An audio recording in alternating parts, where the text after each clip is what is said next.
Chandrababu cabinet కూర్పులో ట్విస్టులు చోటు చేసుకుంటున్నాయి. డిప్యూటీ సీఎంగా పవన్ కళ్యాణ్ ను భావిస్తుండగా ఆయనకు హోంశాఖ ఖరారైందంటున్నారు జనసేన నేతలు. గతంలో కాపు డిప్యూటీ సీఎంకు హోంమంత్రి ఇచ్చారు చంద్రబాబు. ఇప్పుడు అదే ఫార్ములా అమలు చేయాలంటున్నారు జనసేన నేతలు. చంద్రబాబు కేబినెట్ కూర్పులో ట్విస్టులు చోటు చేసుకుంటున్నాయి. డిప్యూటీ సీఎంగా పవన్ కళ్యాణ్ ను భావిస్తుండగా ఆయనకు హోంశాఖ ఖరారైందంటున్నారు జనసేన నేతలు. గతంలో కాపు డిప్యూటీ సీఎంకు హోంమంత్రి ఇచ్చారు చంద్రబాబు. ఇప్పుడు అదే ఫార్ములా అమలు చేయాలంటున్నారు జనసేన నేతలు. ఇక ఇదే అంశానికి సంబంధించిన పూర్తి అప్డేట్స్ ని మా ప్రతినిధి సతీష్ అడిగి తెలుసుకుందాం. సతీష్,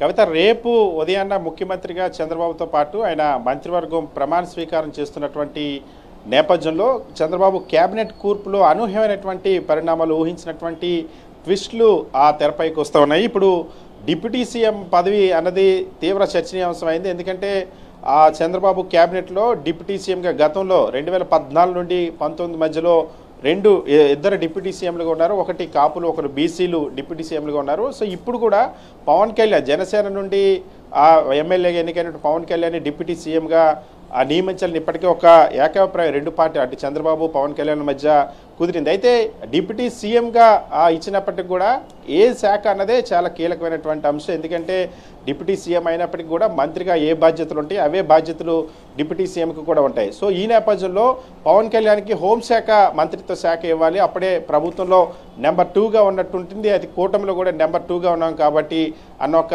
ఆ ప్రతిపాదనని జనసేన నుండి తెలుగుదేశం పార్టీకి పెట్టినట్టు తెలిసింది. అయితే దీనికి తెలుగుదేశం పార్టీ ఫార్ములానే జనసేన కూడా చెప్తుంది. ఎందుకంటే 2014లో చంద్రబాబు కేబినెట్ ఏర్పాటు చేసినప్పుడు అప్పట్లో ఆ డిప్యూటీ సీఎంగా నిమ్మకాయల చినరాజప్పని కాపు సామాజిక వర్గం ఇచ్చి అతనికి హోంశాఖ మంత్రి బాధ్యతలు కూడా ఇచ్చారు. సో ఇప్పుడు కూడా కాపు నుండి ఒకరే డిప్యూటీ సీఎం ఉంటారు కాబట్టి సో కాపులకి ఆ హోంమంత్రిగా బాధ్యతలు ఇవ్వాలి. ఇక పవన్ కళ్యాణ్కి హోంమంత్రిగా ఇచ్చినట్లయితే ఖచ్చితంగా అది నెంబర్ 2గా ఉన్నట్టు గౌరవించినట్టు అవుతుంది.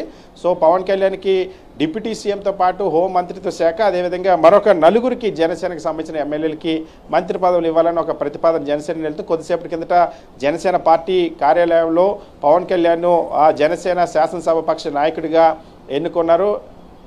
ఎమ్మెల్యే నాదెండ్ల మనోహర్ పవన్ కళ్యాణ్ని ప్రతిపాదించారు. దాన్ని మొత్తం ఎమ్మెల్యేలంతా కూడా బలపరిచి ఏకగ్రీవంగా పవన్ కళ్యాణ్ జనసేన శాసనసభాపక్ష నాయకుడిగా కూడా ఎన్నుకున్నారు. మరొక వైపు తెలుగుదేశం పార్టీలు కూడా ఈ కేబినెట్ కూర్పుకు సంబంధించి ఆసక్తికరమైనటువంటి చర్చ సాగుతున్న పరిస్థితి. ఎందుకంటే ఒకవైపు పవన్ కళ్యాణ్ హోంమంత్రిత్వ శాఖ అడుగుతున్నటువంటి తరుణంలో మిగిలినటువంటి టీడీపీ కోటాలో ఇప్పుడు మరొక వ్యక్తి ఏదైతే పార్టీ అధ్యక్షుల పరంగా మనం చూస్తే కింజరాపు అచ్చెన్నాయుడు తెలుగుదేశం పార్టీ ఆంధ్రప్రదేశ్ అధ్యక్షుడిగా ఉన్నారు. అయితే ఇప్పుడు అధ్యక్షుడిగా ఉన్నటువంటి ఆ అచ్చెన్నాయుడికి మంత్రి పదవి పైన ఇప్పుడు ఒక సందిగ్ధత నెలకొంది. సో 2 రోజుల నుండి తెలుగుదేశం పార్టీలోనూ అచ్చెన్నాయుడు కుటుంబంలో కూడా ఇదే ఒక చర్చ సాగుతుంది. ఎందుకంటే అచ్చెన్నాయుడికి అసలు మంత్రి పదవి ఈ కేబినెట్లో ఉంటుందా లేదా అని ఒక పెద్ద క్వశ్చన్ మార్క్గా మారింది.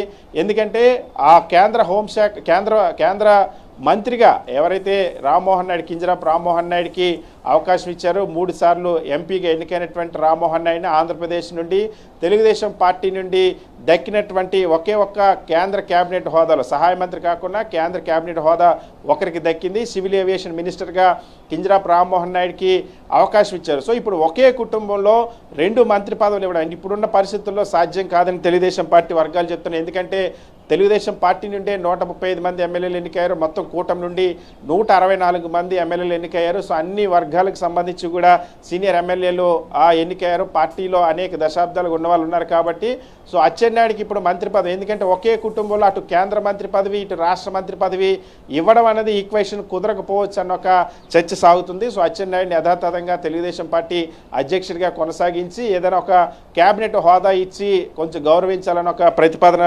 తెరపైకి రావడం అనేది ఇప్పుడు అచ్చెన్నాయుడిని కలవరపెడుతుంది. వాస్తవానికి గత 5 సంవత్సరాల్లో టీడీఎల్పీ ఉపనేతగా అచ్చెన్నాయుడు ఉన్నారు. అటు ఏపీ అధ్యక్షుడిగా ఉన్నారు. శాసనసభలో కూడా టీడీపీని చంద్రబాబు శాసనసభకు రానప్పుడు టీడీపీని నడిపించారు కాబట్టి గతంలో చాలాసార్లు పోలీసుల దగ్గర కూడా అచ్చెన్నాయుడు మాట్లాడారు. నేనే మళ్ళీ వచ్చే ప్రభుత్వంలో హోంమంత్రి శాఖను కూడా తీసుకుంటానని చెప్పి గతంలో అచ్చెన్నాయుడు కామెంట్ చేశారు.